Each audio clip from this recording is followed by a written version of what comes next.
The digital beep slices through my dreams like a razor. Beep, beep, beep. Access denied. My eyes snap open.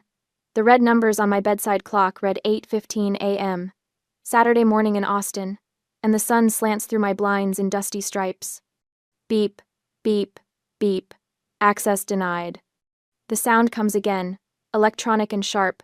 My heart lurches from sleepy confusion to alert panic in the span of a single breath. Someone is at my door. Someone with the wrong code. What the hell? She changed the code. The voice belongs to Bryce, my younger brother. His words slice through the apartment door, vibrating with indignation. I sit up, sheets tangling around my legs. Last night, I deleted their access codes from my smart lock system. After 8 years of them walking in whenever they pleased, I finally did it. One small act of rebellion. The pounding starts not knocking, but the full weight of a body slamming against wood. The door frame shudders.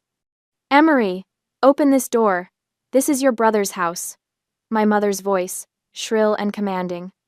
Open up, Emery, or I'm breaking it down. Bryce again, his voice rough with effort.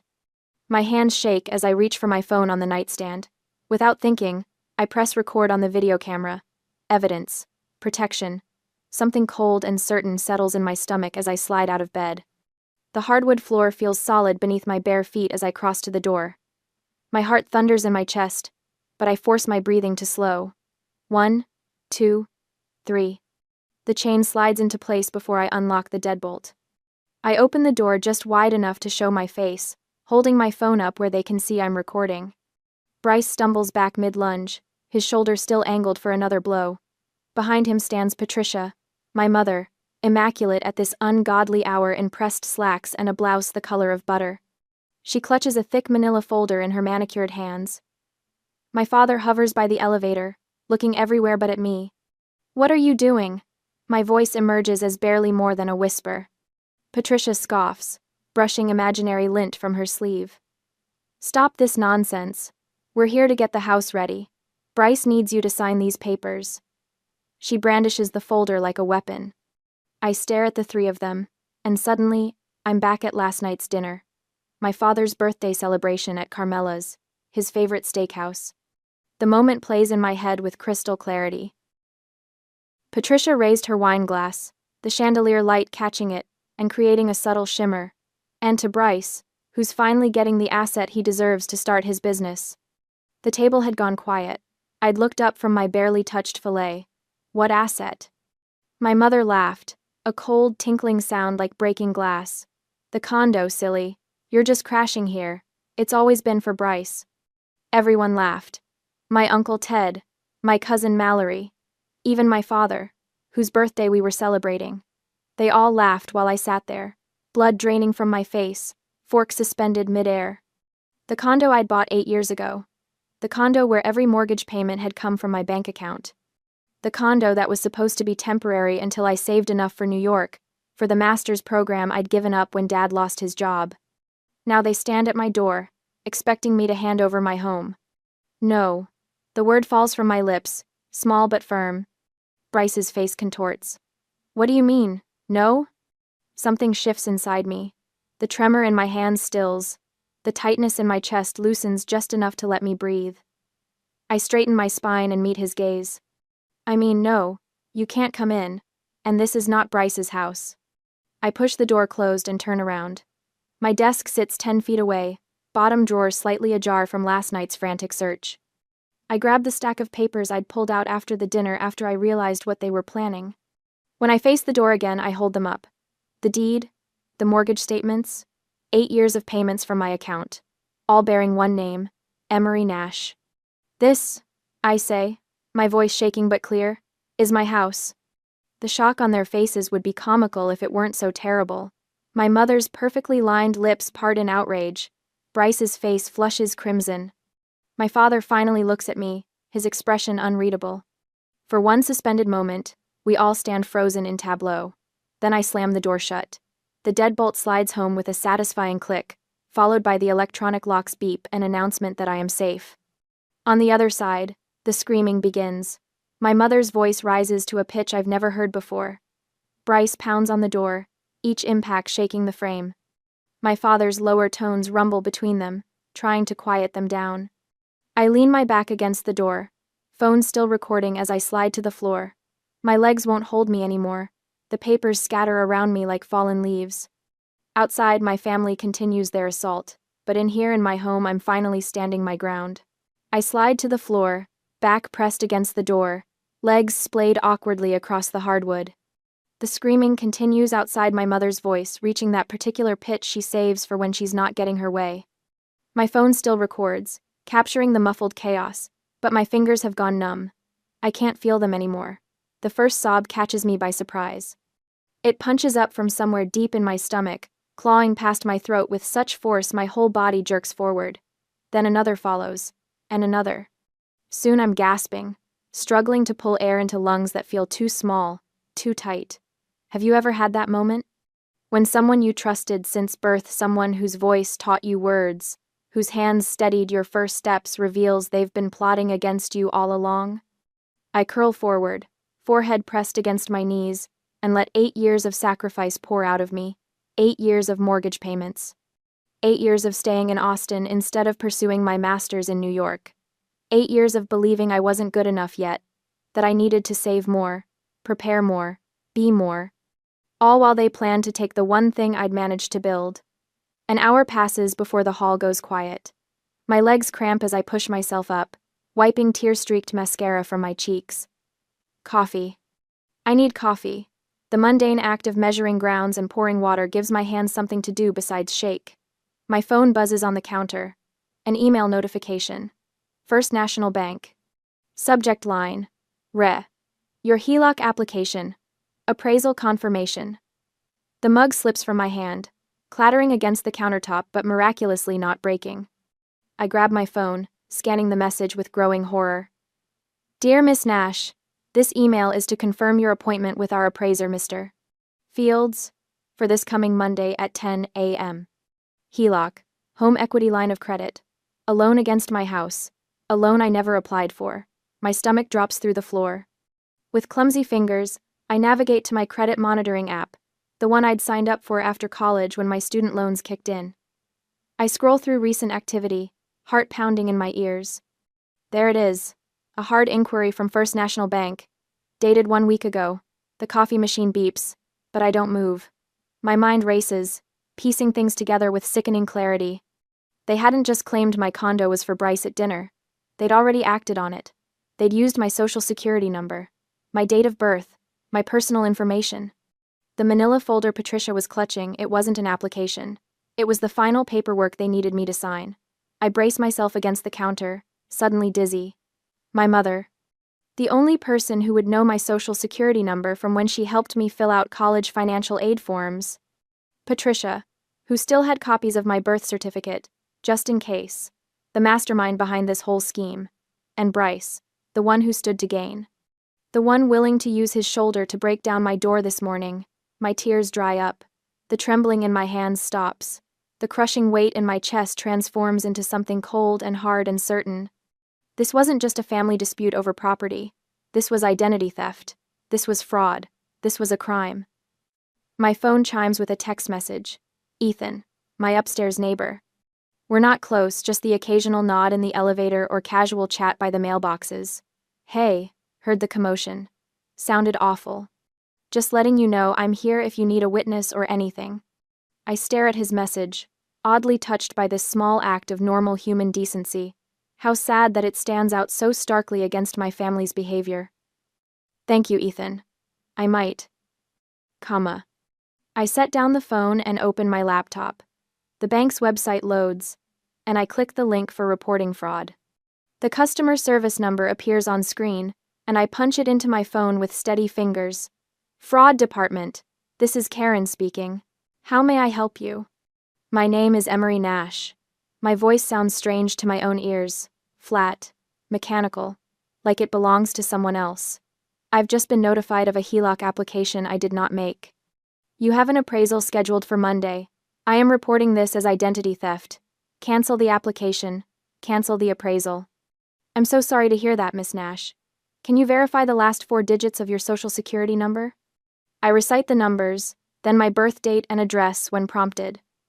The woman takes me through security questions.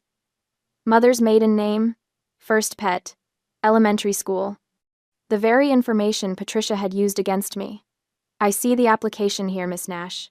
You're saying you did not authorize this? I did not. And you believe you know who may have applied using your information? I hesitate for just a heartbeat. Yes. May I ask who? My mother, Patricia Nash. The words hang in the air between us. I've done it. I've reported my own mother to a federal bank for identity theft. There is no going back. I understand, Miss Nash. This must be very difficult. Karen's voice softens. I've flagged this application as fraudulent. The appraisal will be canceled immediately. Would you like me to place a freeze on your credit report as well? Yes, please. And will you be filing a police report? We recommend doing so in cases of identity theft, even when family is involved. My chest tightens. A police report would make this real in a way I'm not ready to face. Not yet. I'll consider it. I understand. Just know that the application has been stopped. No one will access your home equity without your consent. I thank her and hang up, sinking onto one of the bar stools at my kitchen counter. The sunlight streams through my blinds, creating long stripes across the floor just like it did this morning when the pounding at my door began. Was it only hours ago? It feels like years. My home remains mine. My family has been stopped for now, but as I stare at my phone, I know with absolute certainty, this is just the beginning. The bank calls on Saturday afternoon. Miss Nash, this is Amanda Heller from First National's Fraud Department. We've processed your report and frozen the HELOC application immediately. I thank her, my voice hollow. The weight of what I've done reporting my own mother for identity theft settles in my chest like concrete. We're required to notify the applicant, she continues. The contact number provided was for Patricia Nash. Is that correct? My stomach knots. Yes, that's my mother. A pause.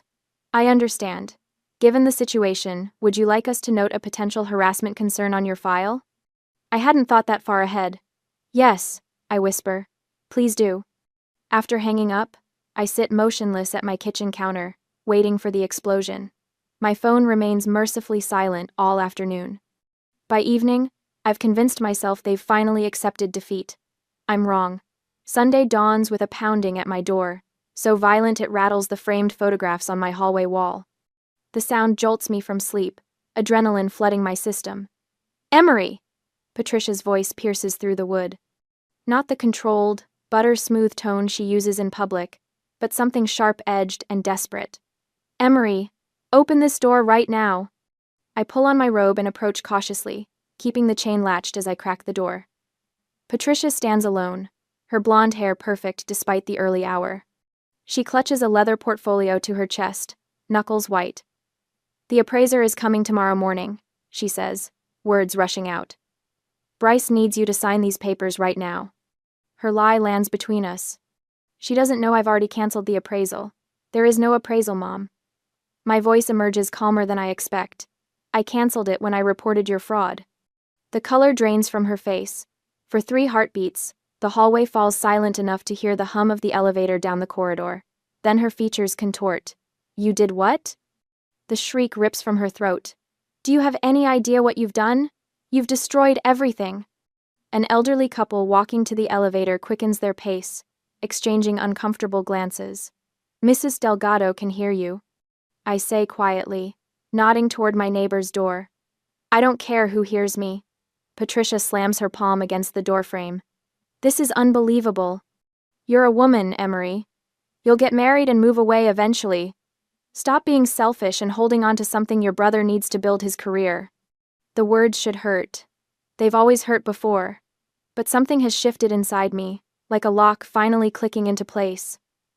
You taught me that family only matters when they need something from you. I tell her through the narrow opening. Lesson learned, Mom. Thanks. I close the door as she launches into another tirade. Her voice follows me as I walk to the kitchen, but it feels distant now, like background noise from someone else's apartment. My phone buzzes with a notification an hour later. Bryce has posted on Facebook, betrayed by my own flesh and blood. Some people would rather see their family fail than do the right thing. 6 likes, 3 sympathetic comments. I take a screenshot, saving it to a folder I've created labeled Evidence. Monday morning arrives with a fresh assault. My phone pings with a Google Business Review alert. Someone named Jay Thompson has left my interior design company a 1-star review. Unreliable designer, deceitful, mentally unstable. 5 minutes later, another appears on Yelp under a different name but with identical wording. I recognize Patricia's favorite phrases immediately. My hand doesn't shake as I take screenshots of both. Instead of panic, a cold clarity fills my chest. They're escalating, moving from emotional manipulation to attacking my livelihood. The phone rings. It's Aunt Marlene, my father's sister. The only person who ever stood up to Patricia at family gatherings. Emery, I just saw Bryce's Facebook post. What on earth is going on? I explain everything. The dinner, the locked door, the fraudulent loan application. My voice remains steady until I mention the fake reviews targeting my business. Those absolute vultures.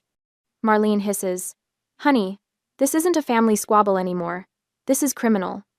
I know, I say. Aunt Marlene, I'm sending you an email right now. I just want someone else to have copies of everything. Send it all, she says firmly. Every last bit. Your mother has always been. Well, I won't say it, but using your social security number? That's not a family issue, Emery. That's a felony. After we hang up, I compile the evidence, the mortgage statements, the loan notification, the screenshots of reviews, the video from Saturday morning, and send it all to Marlene. The action feels like building a fortress around myself, brick by digital brick. My phone buzzes with a text from Ethan, my upstairs neighbor. Your mom was back this morning. Just for your information. My security camera caught the audio from the hallway. I text back. Can you save that footage? His reply comes instantly. Already done. Another ally. Another brick in the wall between me and the people who raised me. The week crawls forward. I lose a small client, the Hendersons, who needed help with their guest room. We heard you might be having some personal issues, Mrs. Henderson says awkwardly on the phone. We think we should go in another direction. The 1-star reviews are working. For the first time since Saturday, despair threatens to overwhelm my newfound resolve. I sit on my living room floor, surrounded by fabric samples for a project that might never happen, and allow myself 5 minutes to cry. When the tears stop, my phone buzzes with a text. It's from my father, the first contact since Saturday morning when he stood silently by the elevator, watching Patricia and Bryce attack my door. Family meeting. My house. Tonight. Attendance mandatory. I stare at the message, noting his choice of words. Not our house, but my house. Not we need to talk, but attendance mandatory. Like I'm being summoned to the principal's office. The Douglas Nash I grew up with would never have phrased a message that way. This has Patricia's fingerprints all over it. I don't respond. Instead, I pick up my keys and head to the office supply store. If they want a meeting, I'll give them one, but on my terms, with my evidence and my voice. They think they know me, quiet Emery, who gave up her dreams, who never fights back, who always puts family first. They have no idea who I've become since I changed the door code. As I drive, I rehearse what I'll say, what I'll show them, how I'll stand my ground. Tonight isn't about negotiation. It's about drawing a line that can never be crossed again. For the first time in my life, I'm ready for the fight they've started. The Office Depot sign flickers overhead, bathing me in harsh fluorescent light as I stand before the printing counter. The clerk slides 3 black binders across the laminate surface. You want these spiral-bound or 3-ring? He asks. 3-ring, I answer, my voice steadier than I expected. I need to be able to add pages if necessary. The truth is, I hope I won't need to. The evidence I've assembled should be enough. 8 years of mortgage statements, the property deed with my signature alone, the fraudulent HELOC email, my credit report showing the hard inquiry I never authorized, screenshots of Bryce's Facebook rant and the 1-star reviews destroying my business reputation, all meticulously organized, just like I organize every client project. As I drive to my parents' house, the binders sit on my passenger seat like silent witnesses. Each one weighs exactly 2 pounds, 4 ounces. I know because I weighed them on the postal scale at Office Depot. 2 pounds, 4 ounces of truth. The autumn sun dips low on the horizon as I park in front of the brick colonial where I grew up, The house looks smaller somehow, less imposing than it did when I was a child. My hands grip the steering wheel until my knuckles turn white. I force my fingers to unclench. You're not the same person who sat silent at that dinner table, I whisper to myself. Not anymore. I gather the binders and walk up the familiar cracked concrete path to the front door. Inside, I can see them through the window. Patricia, Douglas, and Bryce, seated around the dining room table, like a tribunal awaiting a defendant. The oak table gleams under the chandelier light, polished to a high shine. My mother always polishes the furniture before ambushes. I don't knock. I still have a key. 8 years of having it, and today might be the last time I use it. They look up in unison as I enter. My father sits at the head of the table, his reading glasses perched on his nose, hands folded before him like a judge. Patricia sits to his right, her posture perfect, butter-yellow cardigan buttoned to her throat despite the warm evening. Bryce slouches to Dad's left, his eyes darting between his phone and my face. You're late, Patricia says. I check my watch. I'm actually 3 minutes early. We expected you to be at least 10 minutes early, she sniffs. That's how a respectful daughter behaves. I say nothing, just close the front door behind me. Douglas clears his throat and removes his glasses. Emery, this has gone too far, he says, his voice weighted with paternal authority. You're embarrassing this family. You canceled the loan. You upset your mother. We are here to fix this. He taps a stack of papers at his elbow. You will sign these papers, and we will forget this whole thing. The old Emery would have wilted under that tone, that stare. The old Emery would have signed anything to make the tension dissolve, to restore what passed for peace in this household. But the old Emery died when she heard her brother trying to break down her door. I walk to the table, my steps measured. No rushing, no apologizing. I place a binder in front of each of them, black, professional, identical except for the names printed on the spines. What is this? Douglas asks, annoyance creeping into his tone. It's my answer, I say. Patricia flips hers open first, manicured fingers spreading the cover wide. Her eyes fall on the HELOC email I'd placed on the first page, the bank's letterhead crisp and damning at the top. Her face flushes red, then drains to chalk white. She snaps the binder shut. You wouldn't dare, she hisses, voice low and dangerous. Bryce opens his more cautiously, like he's afraid it might explode. He turns to the section tabbed with his name and finds printouts of his own Facebook post about family betrayal, followed by the anonymous 1-star reviews that appeared on my business pages hours after. Reviews that use phrases he's fond of, mentally unstable and deceitful, in the exact order he tends to say them. He turns pale, Adam's apple bobbing as he swallows. Only Douglas actually reads. He starts with the property deed, his reading glasses sliding back onto his nose. His finger traces the signatures, only mine. Not his, not Patricia's. He flips to the 8 years of mortgage statements. Each one bears the same memo line in my handwriting, future fund payment. His eyebrows draw together as he turns to the credit report page showing the hard inquiry from First National Bank, dated exactly 1 week before my father's birthday dinner. What is this? He murmurs, more to himself than to me. That's evidence of identity theft. I say, my voice calm despite the thunder of my heartbeat. Someone used my social security number to apply for a home equity line of credit on my property without my knowledge or consent. Douglas looks up sharply. But who would? He stops. His eyes slide to Patricia. Understanding dawns across his face like a sunrise, but there's nothing warm in it. Just cold, clear light, revealing things he hadn't wanted to see. Patricia, he whispers, looking up at my mother with newfound horror. You used her social security number? The room stills. A car passes outside, its headlights sweeping across the living room wall like a searchlight. My mother doesn't apologize. She doesn't explain. Instead, she bursts into tears, not soft, remorseful ones, but sharp, angry sobs that erupt from her throat like accusations. He's your son, she shrieks, pointing at Bryce. We're going to lose everything! The words echo in the silence that follows. My father stares at her, mouth slightly open. Bryce can't meet anyone's eyes. He hunches further in his chair, suddenly fascinated by the grain of the oak table. The united front they presented when I arrived has shattered. I watch as my father's shoulders slump, the weight of realization crushing the righteous anger he'd prepared. That's not true, I say, looking directly at my father. You're not going to lose anything, because you never put in a single dollar.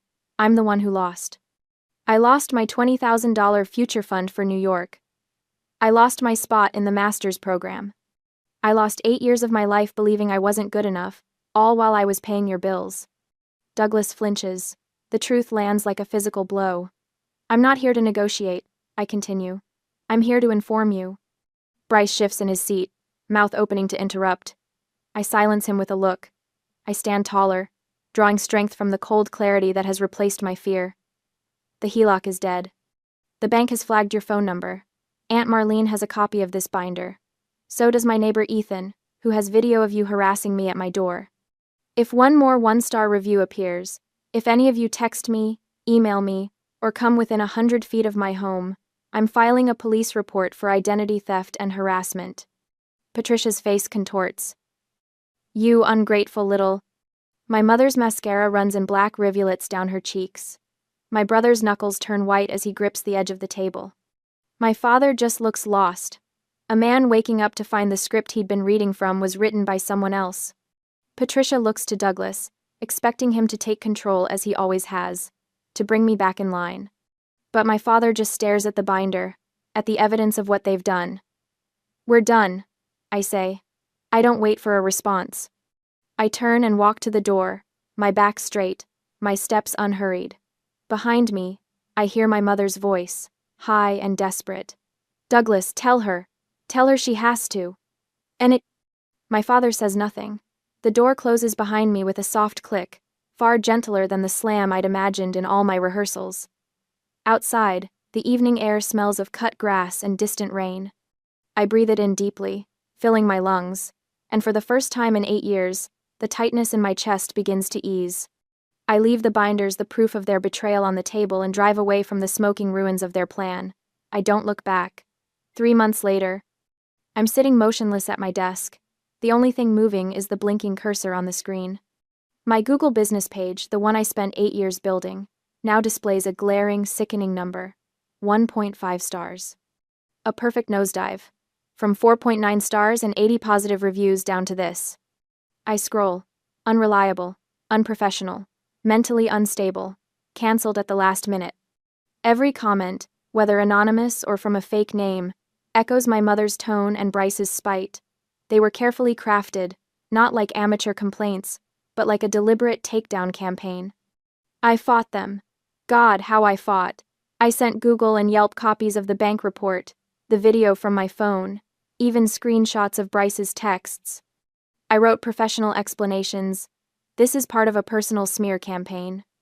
The only response I got was a soulless, automated email.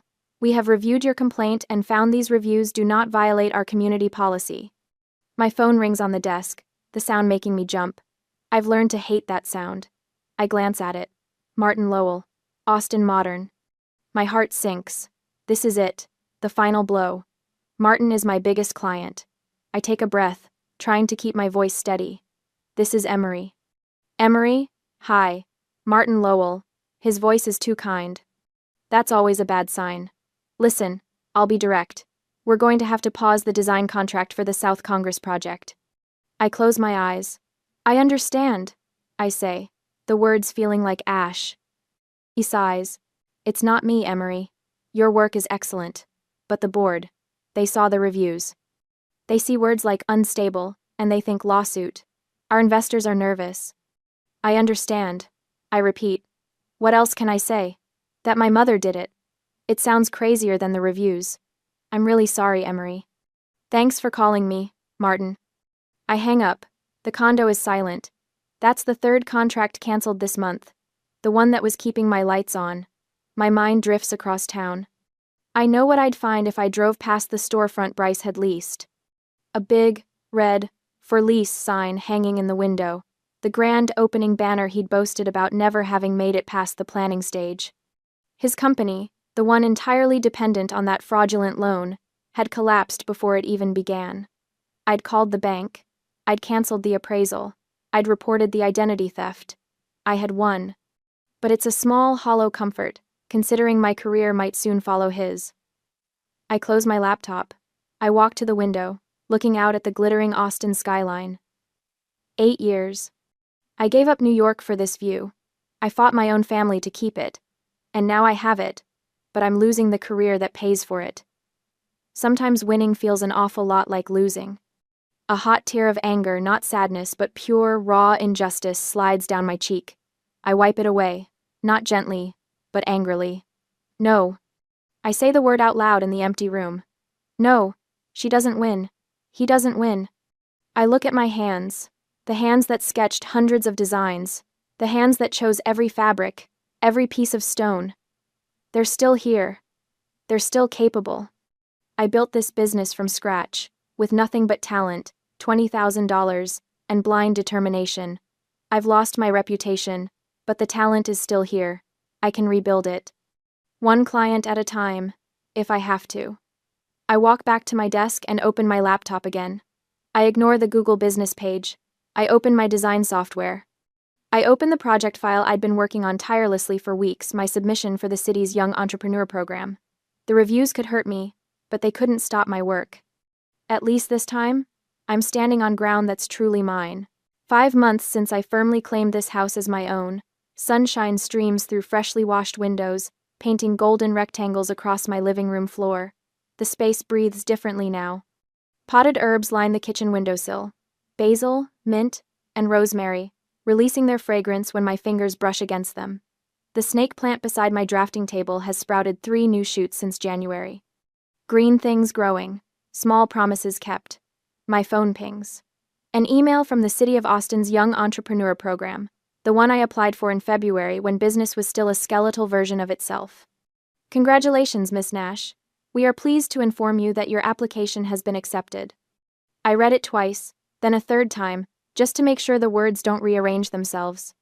My hands tremble slightly as I scroll down to find another paragraph inviting me to speak at their spring conference, a SXSW Small Business Track panel. The road back wasn't quick or easy. After the 3-month smear campaign, I lost nearly half my clients. Each morning I'd wake up to check my business page, 1.5 stars glaring back at me like an accusation. But I refused to lie down and die.